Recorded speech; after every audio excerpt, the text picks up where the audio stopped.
All set, please. All set for the class of Brownload. The Brownload class is about to begin. Let's just do a quick register.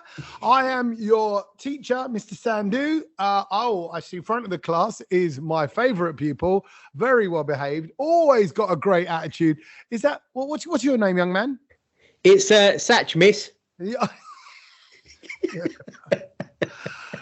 No, these are moobs. These are man boobs. Okay. I would like you to address me as Mr. I identify as Mr. Do you know what? I always think about it. I'm just like, whenever you think of school, you always just say, yes, miss. Like, you never go, it's never Mr. something, is it?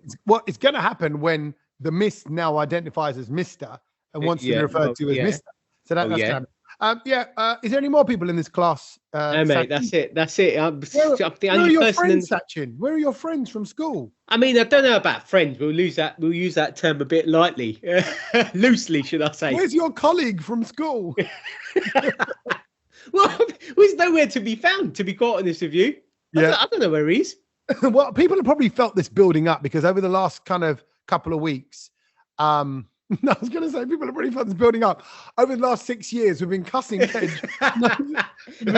We finally got rid of him. That's it. Like a couple of weeks. No, he's in India, right? No, he's not in India. Oh, he's off to India tomorrow. So the day this podcast comes out on a Thursday. Right. So he'll be traveling. Obviously, at the beginning of the week, sort of Saturday, Sunday, I put the feelers out. What day we're going to do the podcast, boys? Monday, Tuesday. How's it looking? Tommy, you had a bit of filming stuff on. So, SCB, Colours TV, the cooking show's back. Yep. Yeah, that's what I mean. We were just trying to accommodate, where we can sort of fit it in. And, as it is today's a Wednesday and we never record on a Wednesday. But, needs must. You just got to be here to do a podcast. But obviously... with other people, it's an excuse of, I'm going to India. I mean, I was thinking about it today and I was just like, do you know what? This guy goes away maybe once a year and he makes such a big fuss of going, I'm like, bruv, I go away every week and I still do a podcast. And you do the podcast from abroad. You know what? We said that. So I'm going to do a little bit of a reveal of behind the scenes. Yeah. And a little warning, there's a little bit of swearing coming up because I'm going to quote Sach, right?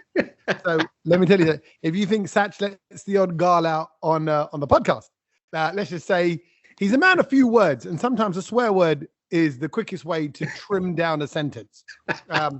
They should do that. In English, what is it? You got to do? What's it called? When you trim down an essay, you got to read an article. Yeah. I know what you mean. Précis. It's called a Precis. There you go. Okay. Throw that down. A précis of a piece of work, right? You got to trim it down. Yeah. And you will obviously just use the F-bomb to trim things down. And so last week at the end of the podcast, we were going to go, all right, so what's going to happen and when we're going to record or what's going to go on and how we're going to record. And Kedge went, well, I'm going to India. And you went, and you going on Thursday. Yeah, but I'm going to be like packing and doing this and that. And I can't do Tuesday and I can't do Wednesday data. And you just, okay, here comes the girl. Sach went, now fuck that, bruv, you got to be on a podcast. Right? And he went, stumble, shuffle. Yeah, it was just stumbling. Yeah, and so basically we got no Kedge, but we're gonna. And also, by the way, I got to hold my hands up. I'm a little bit Kedge this week because I'm making my excuses now.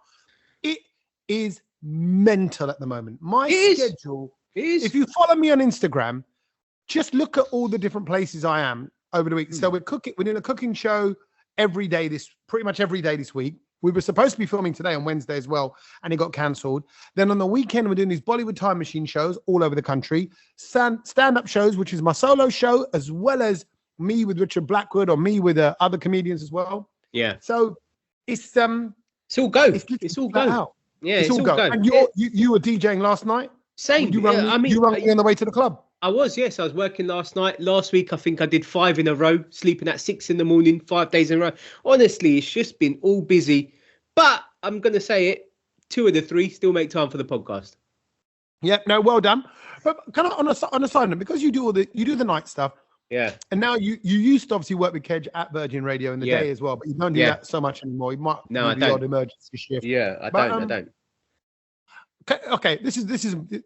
I'd say it's a bloke thing. Is it a bloke thing? No, and you know what? It's not a bloke thing, Tommy. Get with the times. It's an everyone thing now. It's whether you feel like you're winning or whether you feel like it's too much, or whether you feel like you're like, are you on top of it? Because right now I'm doing the build project of the house. I've just come from there. Yeah. Right, freezing, by the way. Builds. Whenever there's a build going on, it's so cold. It's colder than outside in the house. Agree. I don't know how that's possible. So just being in that house makes me feel. I hate the tund. You know me. It goes into my bones. So, but are you like, you're busy doing the thing? Is it like, yeah, no, it's cool. I'm loving it. I mean, for me, the more busier the better, because there's always just something to do. I'd rather keep busy than, sit here and do nothing. I mean, next week I'm going away too. So, it's at the moment, Tommy, it is flat out, but can't complain. Just got to get on with it. No, you're right. When you're freelance, like us, like a lot of people listening to this podcast, you take when you can, and it goes in droughts. It goes in droughts and heat waves. No, that's not right. Droughts and monsoons or something. Where like meaning like it can sometimes be like mega busy. Yeah. And then other time be like, I'm off for a bit, or it's going to be or COVID's come along and it's all a bit quiet. But no, I'm good now. So yeah, but hang on a minute. Didn't you say you were going away as well soon? Like your way next week? Next week we're going to go on a little winter break actually with the family. We're going to go on a little. What? I say winter because we're not going skiing because we don't ski. So let me get this right. You want to go to a place where it's colder than it is already here. Is that what you're saying? It's different when you're there in places that are full of snow. This is going to sound so stupid. They're not as cold as us. Don't be so stupid. Like, they're colder, but they're not. I don't know. What am I really saying? You know what I mean? It's like what? You're more dressed and equipped for it. So you got your thermals on. Yeah. Something about having the snow on the ground means it's not like sideways rain and wind. Oh my God! I was in Newcastle on Sunday, just gone. Oh yeah, bruv, it's just different up there. Yeah, it is. Even it sounds so stupid. Even as I looked at the houses and the buildings, they looked cold. They looked like they had a cold face on the house. I know what you mean. The cold hit different. It's different up there. Yeah. Yeah, and I am not one of these people. I cannot be cold. No. But that's what I mean. Why are you going away? Why are you going away somewhere colder? Like who picked it? I know you didn't pick that. Bruv, it's her, innit? It's her because we're gonna have a bit of a sunshine holiday in Easter. So I said, look, Easter's not far away. Yeah, exactly. Hold tight. But she's been working very hard. Sorry, Mrs. Sandu, my wife, Binny, she's been working very hard for about 18 months with a project and stuff. So that's all now kind of come to a bit of an end. And she's like, I need some time away. And you know what? I said this to her. I said, we've hardly spoken in the last 18 months. It's been minimal because of how much she's been working. So, but, to be fair, I was thinking about that, Tommy. I was thinking about that yesterday. I was just like, I don't think I've seen, obviously, Mrs. Sandu and your kids it's been ages because you've been you know why? Because you used to pop over to the house. Yeah, that's what I mean. We used to record a podcast and you'd catch them a bit there. You're right.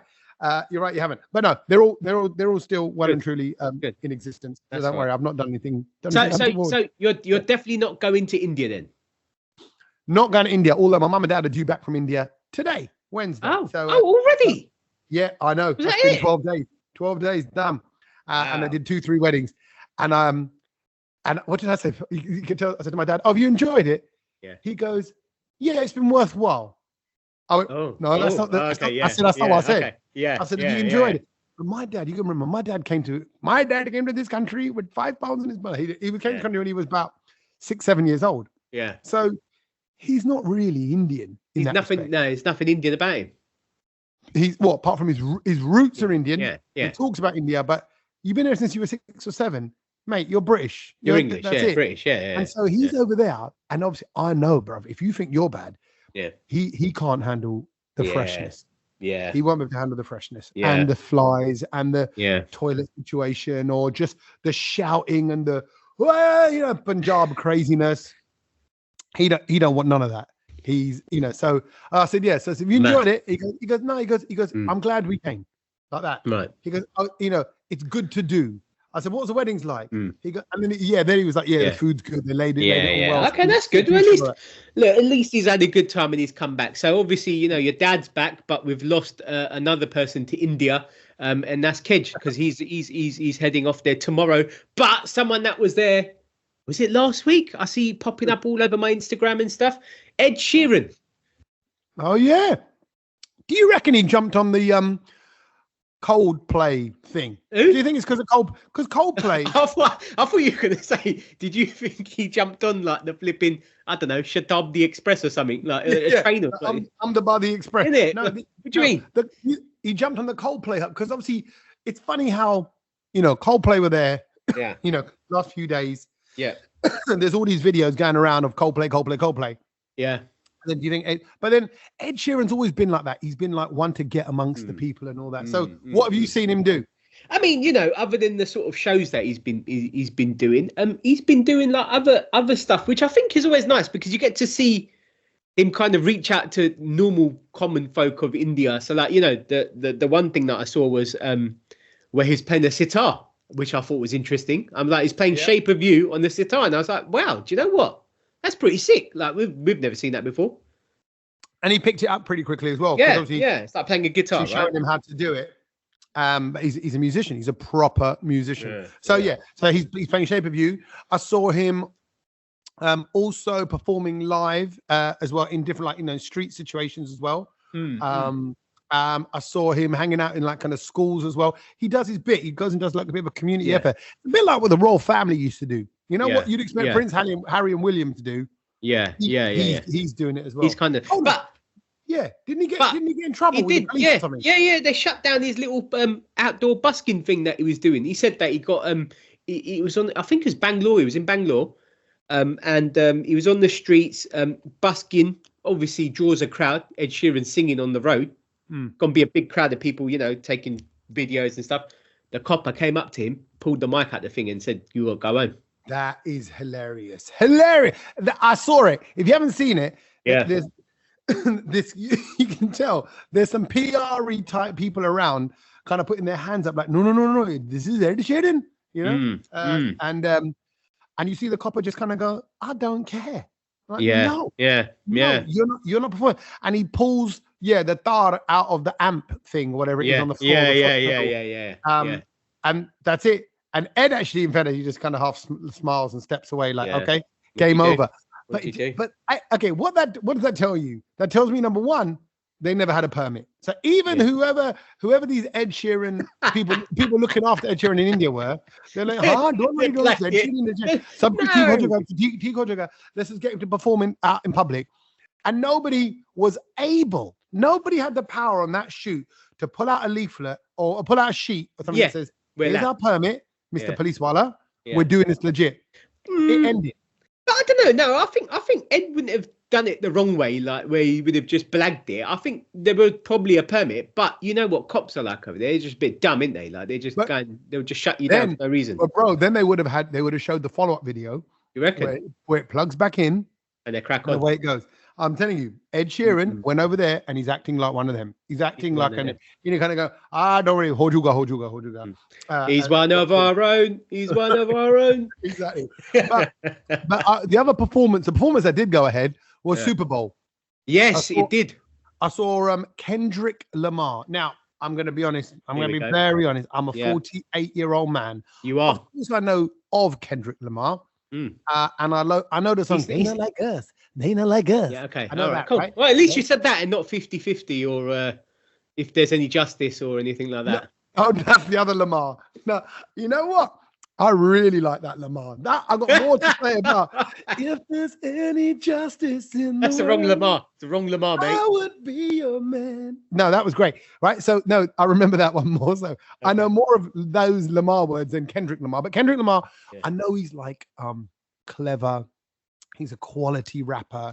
He's got layered messages. There's some song of his which is all about the number 9, where in each verse there's 9 lines, there's 9 syllables or something like that, and then you times 9 times 9, you get this number. That means something. It's like it's a work of art. But his music does nothing for me. No. Do you know what? It was the same for me because the tradition for me is I watch Super Bowl every year. I've been doing it for about 20 years. I still don't have a clue what's happening. They're chasing an egg-shaped ball. I don't know how the game works. Nothing. Stop, start. Half, that's, I don't know, meant to be 40 minutes or something. Takes like nearly an hour and a half because there's too much stopping and everyone starts having a chat and stuff in the middle of it. But Super Bowl halftime show is always one of those things where it's just like, you know, you don't might necessarily or like whoever the performer is, but you watch it because of, you know, you got to put on a show. It's got to be of a certain level, you know. Like I think one year I watched it, Bruno Mars. I'm not a fan, but he's a great entertainer. Oh mate, no, come on. He smashed it. So I thought, you know what? I'm going to give Kendrick a chance. I'm not really into this kind of hard hip hoppy kind of stuff. And you know what, Tommy? It's a bit flat. Like I just didn't like it. I was just like, meh. And you know, everything was just focused around how he performed this one song to like do Drake over. And I was like, do you know what? Get over it. That's not the point of doing this. You're meant to put on a show. You're meant to put on a show. Entertain. I saw Samuel L. Jackson. He features at the very beginning. That was good to see. He's Uncle Sam, you know, like representing the United States. But again, if you look at any of the stuff online, the people are analyzing it like it's a like it's Shakespeare.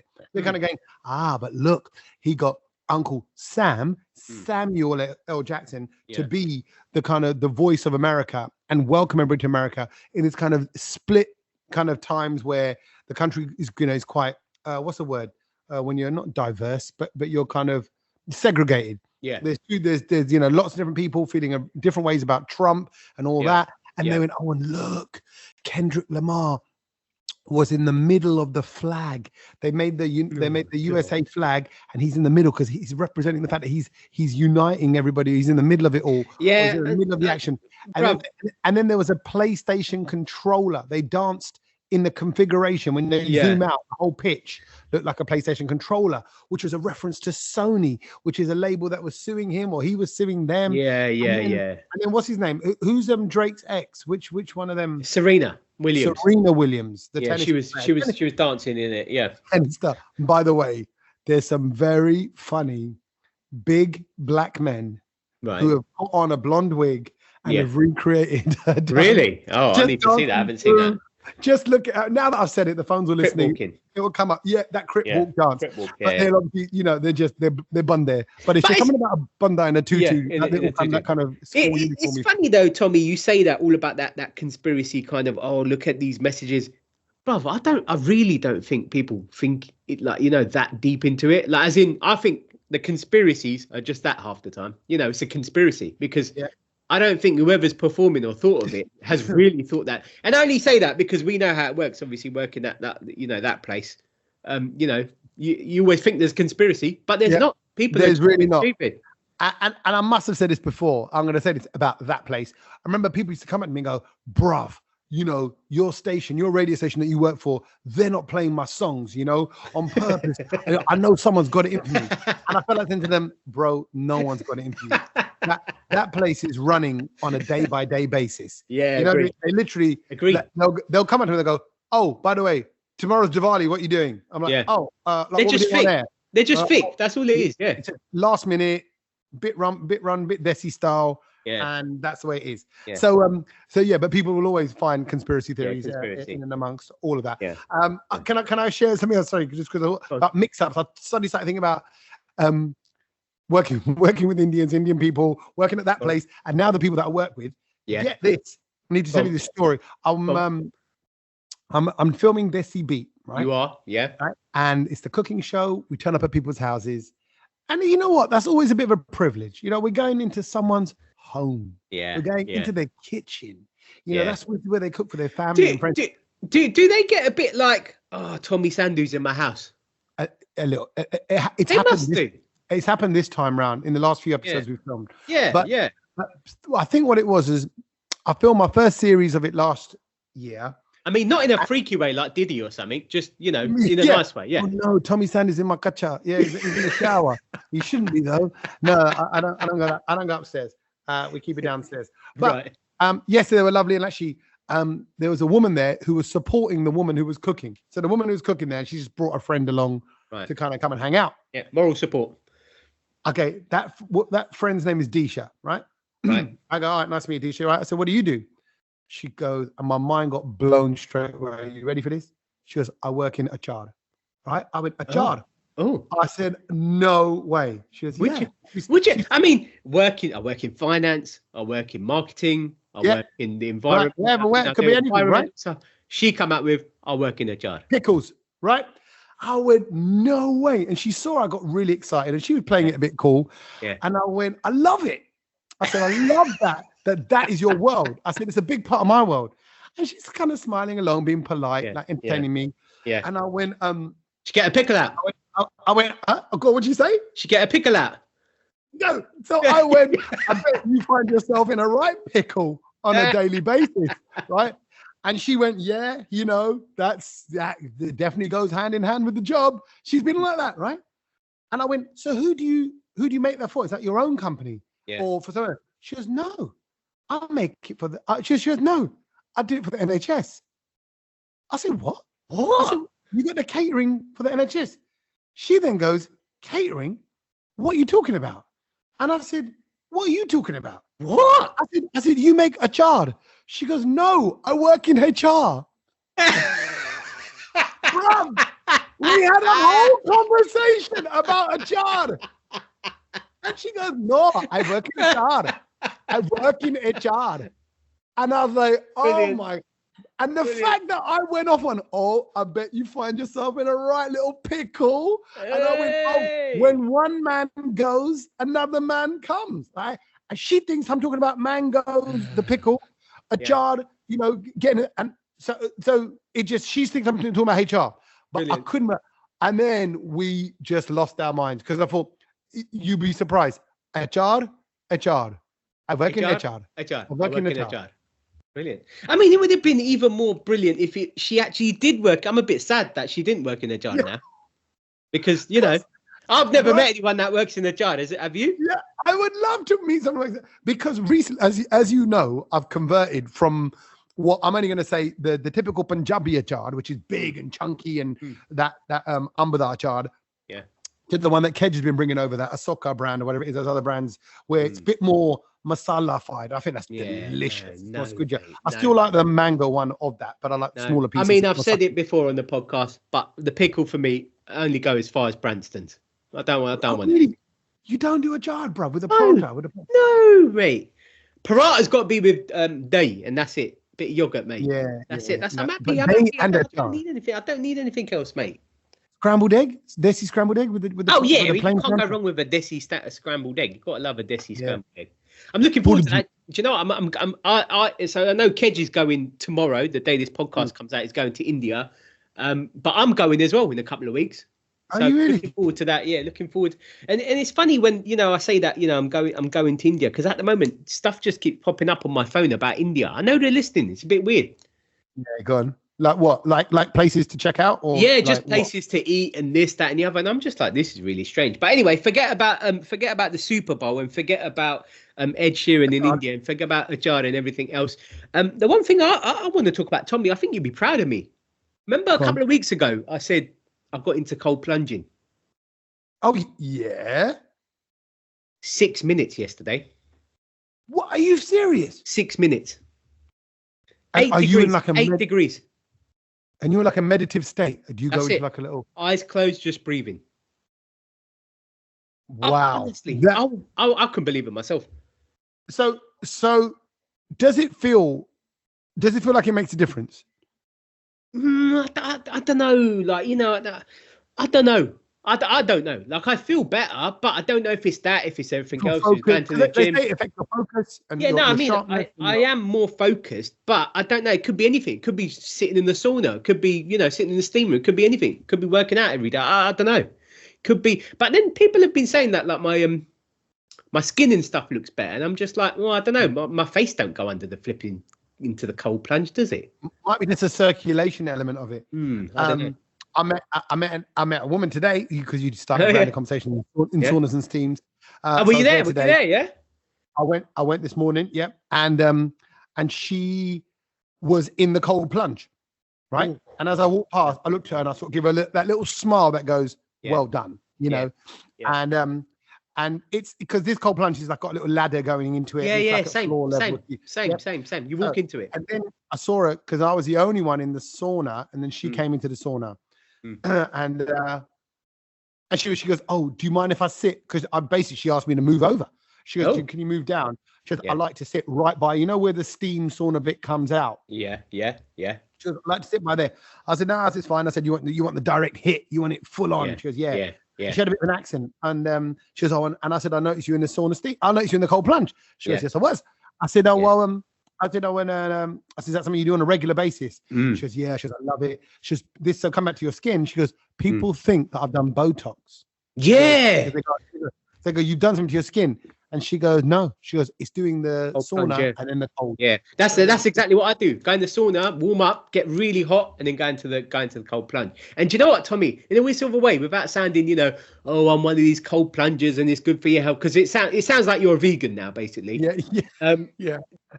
In a weird sort of way, it's I do feel better, but it's I don't know. I think I'm just more like sort of it's a bit of an achievement for me, because 4 weeks ago I was just like, F that. I only put my ankle in there, and I was like, that ain't happening. But clearly there's a part of you that loves it. Clearly there's a part of you that goes, there is.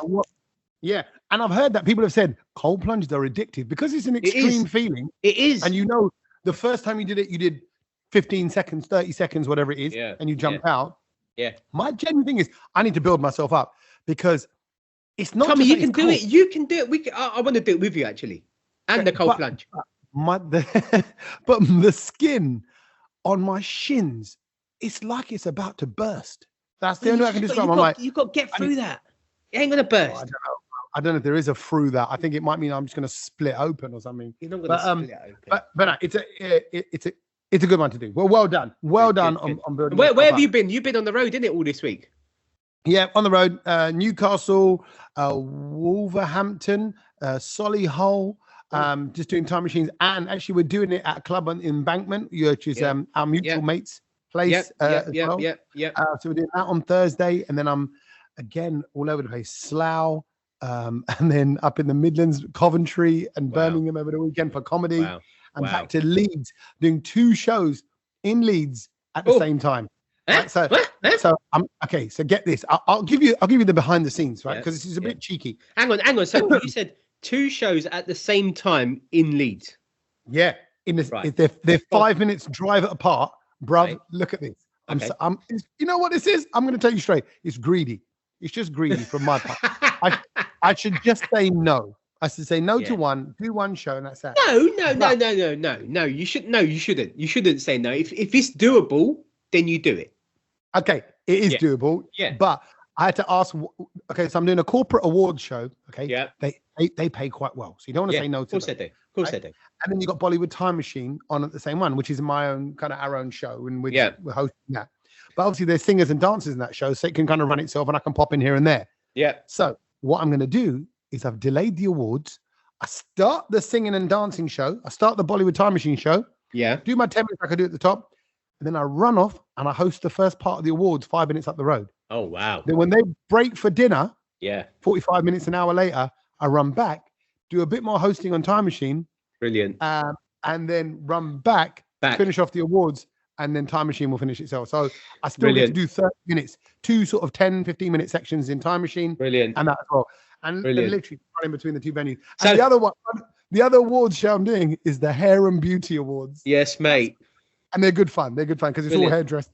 That's good. So if you're in Leeds basically next weekend and you see Tommy, just know that he's driving from venue to venue. So if you see him in a corridor or something, just stop him and just have a long conversation. Stop him, say I want a photo. My mum wants a photo, everyone wants a photo. Just delay him as possible, as much as you can. The thing is, there will be people in Leeds that listen to this podcast, and there will be people coming to the show on Sunday that will see me doing a quick time bit of a don't grass me up now. Keep it as our little secret, right? Don't do it. Don't go. I know he's going to do another job, innit? Don't do that. I want a refund. Yeah, exactly. Only getting half of it. No, you're not. You're going to get the full show. Don't worry. I'm going to run and do the double. So there you go. It's funny that, do you know what? This whole thing that you just described there reminds me of Mrs. Doubtfire. I don't know why. When he's in the restaurant. Oh, because he does get changed and he gets changed and stuff. Luckily, luckily you're not getting changed in anything, or maybe you are. I don't know. No, I'm staying in a tux jacket. Okay, lovely. And jeans for both. I've got to find a clothing that would suit both. You know what I mean? I feel like it's like when you're going from one party to another. You go, we've got a kid's birthday, then we're going out with mates in the evening. You got to wear something like that can kind of work the two. Don't worry, I'm all right. I got it covered. All right, good. All right, well, seeing as it's just the both of us, I think we've done probably long enough. Should we just move it on to things we've learned and call it a day? We have, and actually, my one's about the Super Bowl, because I was like, because I just presumed it was called Super Bowl because stadium is a bit like a bowl, and it's a big match in a bowl like thing, right? Yeah. I was like, do you know why it's called Super Bowl? Where that comes from? Wouldn't have a clue, mate. Okay, there you go. It's a kid's toy. It's the thing I learned this week. Right. Kid's toy. There's a kid's toy called the Super Ball, right? And there is a man who was the owner of the Kansas City Chiefs, one of the teams. Right. Get this.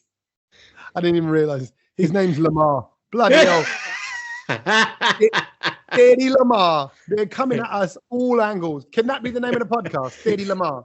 Teri Lemar. Done. Teri Lemar. Teri Lemar to everyone, because we've had now Kendrick Lamar, if there's any justice in the world, Lamar, and the owner of the Kansas City Chiefs, Lamar Hunt is his name. Right? Oh, you're careful. Yeah, exactly. Be careful with that one, mate. And there was a kid's toy that was called the Super Bowl. He was watching his kids play with it.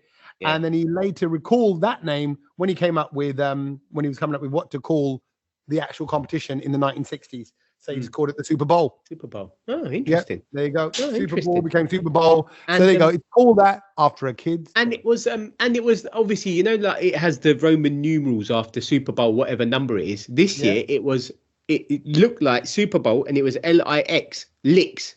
I was just like, oh. I don't know. So what's L? I don't know. It confused me. Do you know what? I didn't even look into it because I thought, do you know what? This is going to involve too much brain power. So I just allowed it. I was like, yep, Super Bowl licks. Yeah. Oh, look, it comes up. LIX, Roman numerals, 59. LIX is a Roman numeral for 59. 50. Convert 59 to Roman numerals. Right, it expanded. 59. So you have to do 50 plus 10. That's what the I is, plus 1. Okay. So L is 50. That's why. Super Bowl licks. Lick my bowl. Basically. All right. So the thing I learned this week is a little bit, let's say Valentine's themed, because it's Valentine's Day on Friday. Is that right? Yeah. 14th. Yeah. I'm working. Yeah, I'm working as well. Normal day, mate. The thing I learned was English only has one word for love. Sanskrit has 96. 96 words. Really? 96 words for love. No wonder they invented that flipping thing. Kama Sutra. Exactly. They're loving in 96 different ways. That's mad, isn't it? Well, hold a minute. Like what? I want to just know, how many of them do we use today? Beyond. Sanskrit. How do you spell Sanskrit? Sanskrit words for love, right? Yeah. If you type that in. 96. You're going to get a list. Oh yeah, okay. So in Sanskrit, the word for love is prema, right? Prem, like that. But you're right. Are you ready? Here are just some of the other ones. Because you can have anuraga, a deep and enduring affection or attachment. Pranaya, I've heard that. An intense or complete form of love, because they say like pran comes from that as well. Yeah. Kama, like kama, Kama, represents a more physical desire of romantic love. Oh yeah, we know that one. Sneha, the name Sneha, a general term for affection or love. Priya, beloved or a dear one. So you're right. And you know what? You're right. So I'm sure there's like a type of love that you can have. You're like, look, I love her, but she gets on my fucking nerves. You know what I mean? Like that love. Like, I love her. She's the mother of my children. She gave me these two beautiful boys. But oh my God, she does my bloody head in. Yeah. That love. Yeah, maybe. Yeah, I think we should go through them and work out which one's appropriate for the situation. I love her. I have thought about killing her. She's probably thought about killing me, but we ain't really got the balls to go through it. But I still love her. Yeah, okay, do you know what I mean? Yeah. What's the name for that? I've laid there in bed thinking about what would my life be like without her, and then I've woken up next day and she's going, "Oh, you're right. Do you want a cup of coffee?" Yeah. And I'm like, "Yeah, all right." And then we just carry on. So that's brilliant. That's real. Brilliant. I got to get some real versions of that love. I'm going to call them British names. Oh, that's called a Kevin. Yeah. That's called a John. That one's a Margaret. Yeah, it's a Trevor. Yeah, it's a Trevor kind of love. Nice one. Listen, I think we've done all right. I think we've done medium. All right. Yeah. And by the way, Wrap it off. I know everybody else at home is going to be thinking this. Have you noticed if anyone's going to just not be on the podcast, it's him. It is him. It is him. You make it happen. I'll make it happen. Yeah. We make it happen. And next week, I know you're away. I know you'll make it happen. At some point, we'll get it done. I'm still around before I leave on Thursday, so we'll make it happen. Whereas him, I know we're not going to hear from him from tomorrow onwards. He's going to be like, oh, I'm at a wedding. I'm doing this. I'm flying. I'm doing this. I think next week, I'm putting it out there, people. Might just be us two again. Oh, fine. I'm happy. I'm happy for it to be a lighter brown. I'll be very surprised. I'll be very surprised if he's here. Get all your I wish you complaints could see Sach's face. Is like, mate, it's not going to happen. No, I'll tell you why, because he's been putting the feelers out for the last few weeks. Oh, no, I ain't got time. We ain't got Wi-Fi. I'm staying here. There's going to be this many people. He's given me like 6 excuses already. So. Yeah, no, he needs to get with the program. Hello at the Brown Note if you've got any complaints, and I will forward it to his email. Cuss him out, please. Please do. There you go. Please do. Or slide into his DM. And until next week, I'll catch you soon, then, bro. Yeah? Yep. Have a good one. Laters.